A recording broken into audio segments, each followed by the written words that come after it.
చేస్తాం. ఆ ఓవర్లుక్కే ఇక్కడ ప్రభుత్వాన్ని ఇరకాటంలో పెట్టింది. ఇప్పుడు అతని పట్ల సానుభూతి సమాజం చూపెడుతుందని కూడా అమాయకత్వం. అవును. అతని 25 క్రిమినల్ కేసులు ఉన్నాయి, ఫోక్సో కేసు ఉంది, ఆ కేసు ఉంది, ఈ కేసు ఉంది అని చెప్తున్నారు. అవన్నీ వాస్తవంగా సమాజంలో అట్లాంటి నేరాలు చేసే వాళ్ళని సమర్థించాలని ఎవరు అనుకోరు. ప్లస్ అతను గంజా ఎడిక్ట్ ఇట్లాంటి. అదే సందర్భంలో అన్ని కేసులు ఉన్నోడి మీద 22 కేసులు ఎందుకు కొట్టివేయబడ్డాయి? చాలా ప్రభుత్వ వైఫల్యమే అవుతుంది కదా. దాన్ని ఇంకొక కోణంలోకి తీసుకెళ్ళింది. అవన్నీ వైసీపీ ఉన్నప్పుడు పెట్టిన కేసులు. ఓకే, అప్పుడు అతను అన్యాయంగా కేసులు పెట్టబడి ఉంటే ఇప్పుడు నువ్వు రక్షించాలి కదా, చంపకూడదు కదా. అంతే. అది ఒక విచిత్రమైనటువంటిది. ఆయన ఎవరు అదేదో బోర్డు ఉంది, వాళ్ళ సామాజిక బోర్డు, ఆయన చెప్పుకొస్తున్నామట ఇవన్నీ వైసీపీ టైంలోనే పెట్టిన కేసులు.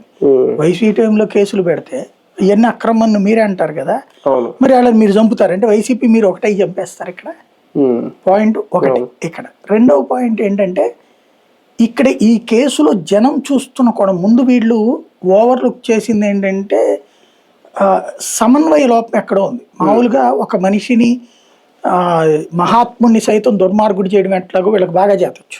ఎన్టీ రామారావు అంతటోనే ఎంత దుర్మార్గుడు చూపించగలిగారు, మళ్ళీ ఇప్పుడు ఎంత దేవుడిగా చూపెట్టగలుగుతున్నారు అన్నది మనం అనేక సార్లు మాట్లాడుకున్నాం.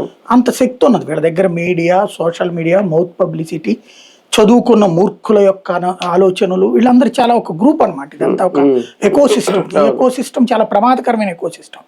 అవసరమైతే మనిషిని రేపు పొద్దునకి అలా దుర్మార్గుడు చూపెడితే ఎల్లుండి దుర్మార్గుడిని మంచోడుగా కూడా చూపెడదు. నరేంద్ర మోడీని ఎట్లా చూపెట్టారు, తర్వాత మళ్ళీ ఇప్పుడు ఎట్లా చూపెడుతున్నారో చూసాం. పవన్ కళ్యాణ్ ఎట్లా చూపెట్టారు, వాళ్ళు ఎట్లా చూపెడుతున్నారో చూసాం. కాబట్టి వీళ్ళు